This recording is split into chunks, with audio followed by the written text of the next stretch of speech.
ఇక ఈ యమాలు, నియమాలు, ఆసనాలు, ప్రాణాయామం, ప్రత్యాహారం, ధారణం, సమాధి, ధ్యానం అనేవి 8 రకాలుగా ఉన్నాయి. ఈ 8 గురించి కూడా తెలుసుకుందాం. ఇవి యోగానికి యమ నియమాలు అనేవి చాలా ముఖ్యమైనవి. యమ నియమాలు లేనివాడు యోగాభ్యాసం చేయలేడు, యోగ సాధన చేయలేడు. ఒకవేళ చేసినా ఆ యోగ సాధన అనేది నిలబడదు. ఇవి చాలా ముఖ్యమైన విషయాలు. అందులో యమాలు 5. అవి 1 అహింస. ఆ యమాల్లో మళ్ళీ 5 రకాలు ఉంటాయి. అందులో 1 అహింస, సత్యం, అస్థేయం, బ్రహ్మచర్యం, అపరిగ్రహం.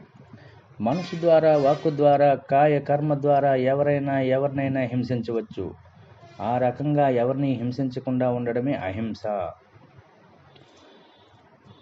చూసింది చూసినట్లు, విన్నది విన్నట్లు, అనుకున్నది అనుకున్నట్లు చెప్పడం సత్యం. మనసులో మరొకటి అనుకున్నదోటి, పైకి అనేది ఒకటి అయితే అది సత్యం కాదు, అసత్యం. ఇతరుల వస్తువుల్ని అపహరించాలన్న కోరిక కానీ, దౌర్జన్యంగా స్వాధీనం చేసుకోవాలన్న కోరిక కానీ లేకుండా ఉండడమే అస్థేయం.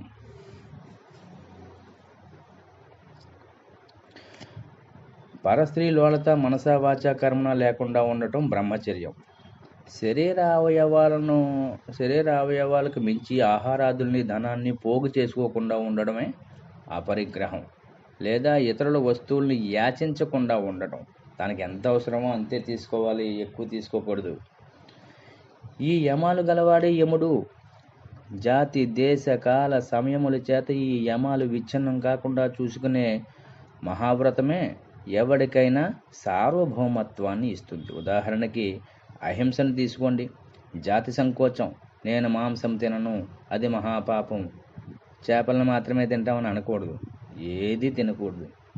జాతి సంకోచాన్ని బట్టి నేను ఒక వస్తువుని చంపను, రెండోది చంపుతాను అనడం కూడా హింసే. దేశ సంకోచం ఏమిటి? నేను తిరుపతి కొండపై మత్స్య మాంసాలు తినండి అంటే కిందకు వస్తే తింటాడు అనమాట. ఇలాంటి వాడు అహింస ఎలా అవుతాడు? కాల సంకోచం అంటే నేను ఏకాదశి నాడు శనివారం రోజున మద్య మాంసాలు ముట్టనండి అంటే మిగతా రోజు తింటామన్నమాట. అలా కాదు. సమయ సంకోచం, నేను జీవహింస చేయనండి, చుట్టాలు వస్తే మాత్రం ఏకుండా చంపేస్తాను. ఇది జీవహింస. అంటే ఎలా చెయ్యనన్నప్పుడు ఎలాంటి పరిస్థితి వచ్చినా చేయకూడదు. ఈ రకం అపవాదులు, ఎక్సెప్షన్స్ లేని యమాలను పాటించటమే మహావ్రతం అవుతుంది. నేను సాధారణంగా చేయనండి, ఎవరైనా వస్తే తప్పనిసరిగా చేస్తాను, ఇలా తప్పనిసరి లేదు, ఏమీ లేదు, చేయనంటే చేయకూడదు అంతే. అప్పుడే అతనికి సార్వభౌమత్వం, సుప్రీమసీ లభిస్తూ ఉంటుంది. ఇకపోతే యమాల గురించి తెలుసుకున్నాం కదా. యమాలు తర్వాత నియమాలు. ఈ నియమాలను కూడా మనం తెలుసుకుందాం. ఆ నియమాలు అనేవి కూడా చాలా ఇంపార్టెంట్. ఇక నియమాలు ఏమిటంటే 1 శౌచం, సంతోషం, తపస్సు, స్వాధ్యాయం, ఈశ్వర ప్రణిధానం. ఇవి 5 కూడా నియమాలు. ఇందులో శౌచం 2 రకాలు. స్నానాదుల వల్ల శరీరానికి శుద్ధి 1, మైత్రి, కరుణ మున్నగు మానవతా భావాల వల్ల కలిగేటటువంటి అంతఃకరణ శుద్ధి ఇంకొకటి. 2 సంతోషం, ఈర్ష్యాదులు లేకుండా, కలిమిలేములతో నిమిత్తం లేకుండా సంతృప్త జీవితం ఈ గడుపుతూ ఉండాలి. దీన్నే సంతోషం అంటారు. ఇక తపస్సు, హితము మితమైన ఆహారాన్ని సేవిస్తూ, ఉపవాసాదులను పాటిస్తూ, శీతోష్ణాలను, ఆకలి దప్పుల్ని సహించడమే తపస్సు. ఇక స్వాధ్యాయం, నానా శాస్త్ర గ్రంథాలను, సత్కావ్యాలను చదువుకుంటూ జ్ఞానార్జన చేసుకోవటం, ఇది స్వాధ్యాయం. ఇక 5వది ఈశ్వర ప్రణిధానం. పరమేశ్వర చింతన కలిగి ఉండటం. మనస్సు కోతి వంటిది, ఎప్పుడూ అది అపోహలోనే పడి పాషండ భావాలను వెలగక్కవచ్చు. కొందరి బుర్రల్లో నాడు నేడు పాషండ భావాలే పుడుతున్నాయి, వాటికవే నశిస్తున్నాయి. వితర్కం వల్ల పాషండ భావాలు విజృంభిస్తాయి కనుక వాటికి ప్రతిపక్ష భావన చేసుకుంటూ ఉండాలి. వితర్క భావనే ప్రతిపక్ష భావనం. ప్రతికూల తర్కాన్ని డీబియస్ రీజనింగ్ అని కూడా అంటారు. వితర్కం అని చెప్పి కూడా అంటారు. ప్రతికూల తర్కాన్ని కూడా వితర్కం అంటారు. ఎంతటి పుణ్యపురుషులకైనా ఆపత్కాలమందు ప్రతికూల తర్కం కలగడం సహజమే. మొసలి తన కాలు పట్టుకుని తినేస్తుండగా పాహి పాహి అని భగవంతుణ్ణి ప్రార్థించిన గజేంద్రుడు కూడా ఎంతకీ తన ప్రార్థనలు ఫలించకపోయేసరికి కలడు కలడంటారు వాడు కలడో లేడో అని వితర్కంలో పడిపోతాడు. అది నిరీశ్వర భావన, ఒకానొక బలహీన క్షణం అది.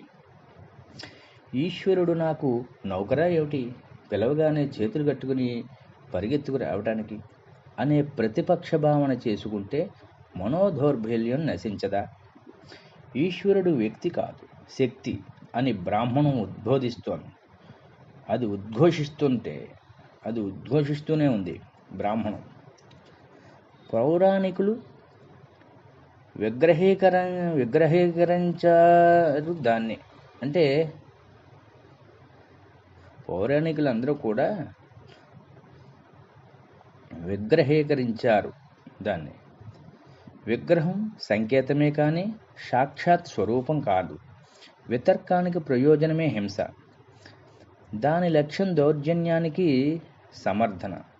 వితర్కం వల్ల అనంతమైన జ్ఞానము దుఃఖము లభిస్తాయి. అంతర్గతంగా ద్వేషం, లోభం, క్రోధం, మోహం పనిచేస్తూ ఉంటాయి. కనుక వితర్కం పవిత్రమైంది కాదు.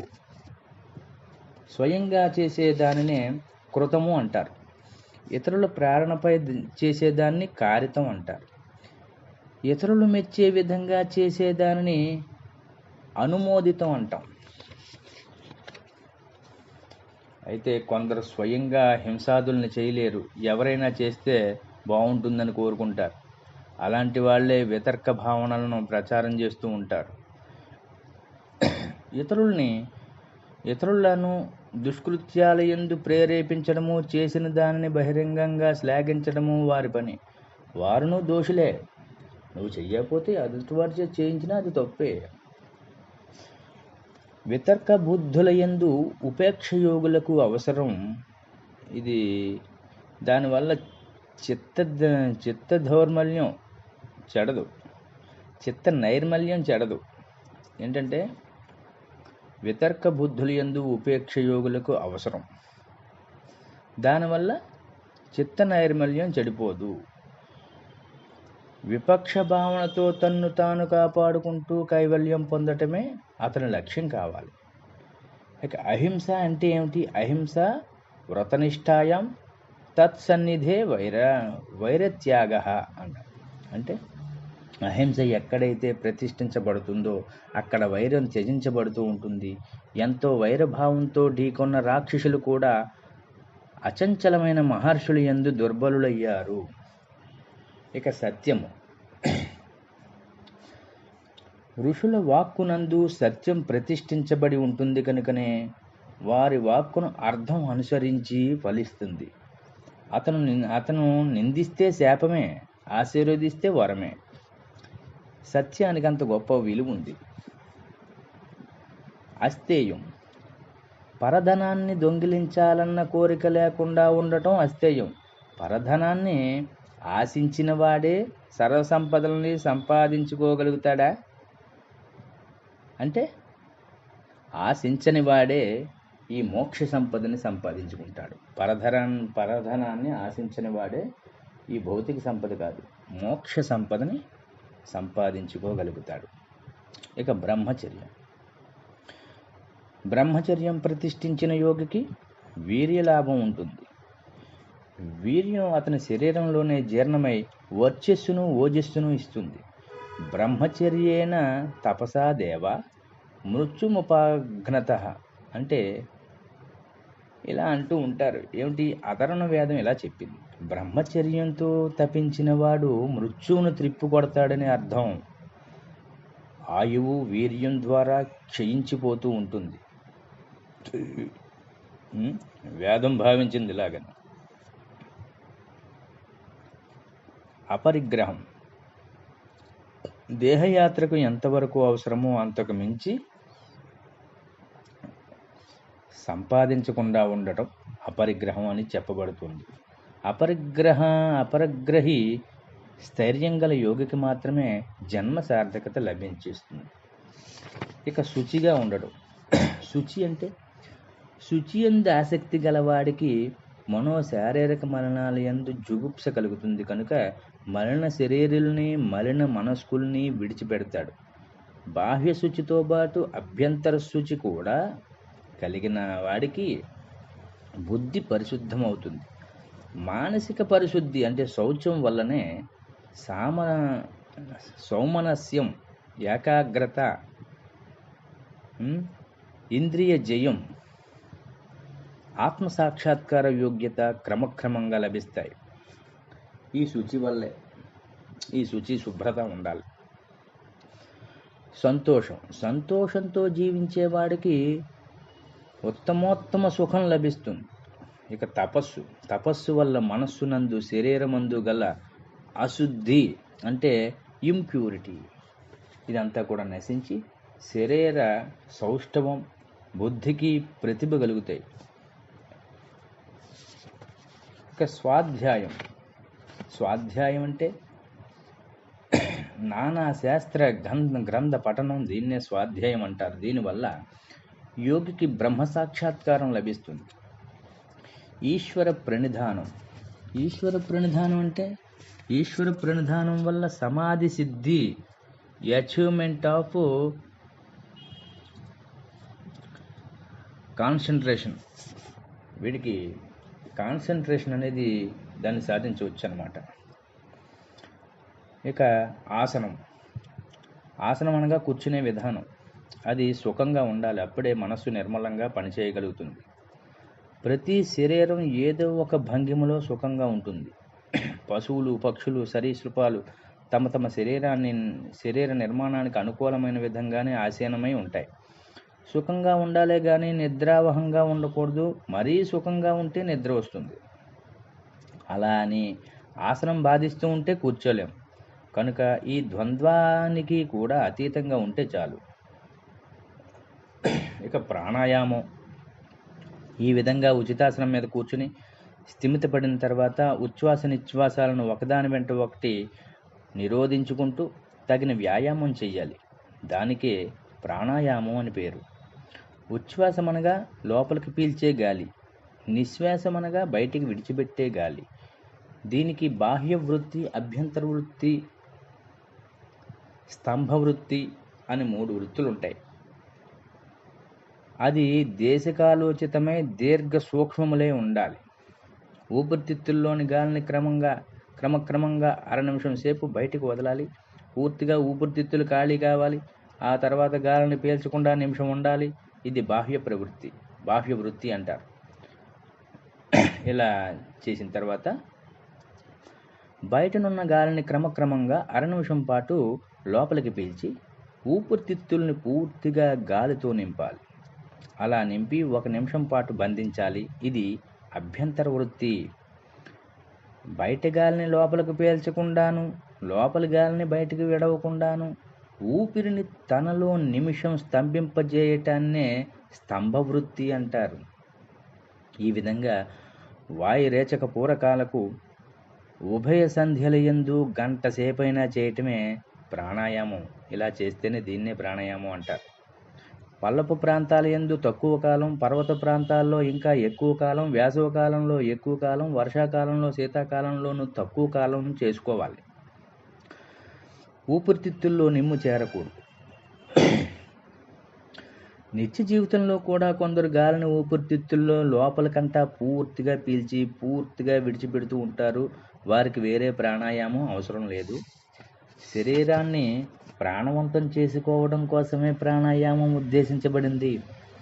దీనివల్ల రక్తశుద్ధి జరిగి శరీర మాలిన్యాలు తొలగి ఆరోగ్యము, తేజస్సు, బుద్ధి, వికాసము, ప్రశాంతత లభిస్తాయి. ప్రాణాయామం అనే ఆక్సిజనైజేషన్ ఇదేమీ అంత సూక్ష్మమైనదేం కాదు. అది చాలా ఆక్సిజనైజేషన్ అంటే ప్రాణాయామ ఒంట్లో శరీరంలో ప్రతి అణువులోనూ కూడా ఆక్సిజన్ సరఫరా అవుతూ ఉంటుంది.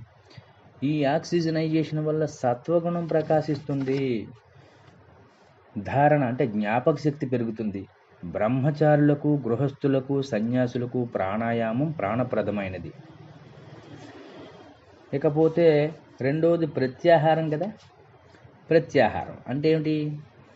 ప్రాణాయామం వల్ల ఎప్పుడైతే మనిషిలో సాత్విక భావం ప్రకాశవంతం అవుతుందో అప్పుడే చిత్తస్థైర్యం కలుగుతుంది, చంచలత్వం ఉండదు, ఇంద్రియాలు స్థిర చిత్తానికి లోబడే ప్రవర్తిస్తాయి. ఈ స్థితినే ప్రత్యాహారం అంటారు, అంటే రెస్ట్రైంట్. ఈ విధంగా ఇంద్రియాలను కైవసం చేసుకున్నవాడే ఇంద్రుడు, వాడికే అట్టి ఇంద్రత్వం లభిస్తూ ఉంటుంది. ఇప్పటితో సాధన ఎలా చేయాలి అనే దీని గురించి మనం చర్చించుకున్నాం. ఇకపోతే తర్వాత భాగంలో మిగతా విషయాలు చర్చించుకుందాం. విభూతి పాదం అనే వాటి గురించి చర్చించుకుందాం. స్వస్తి.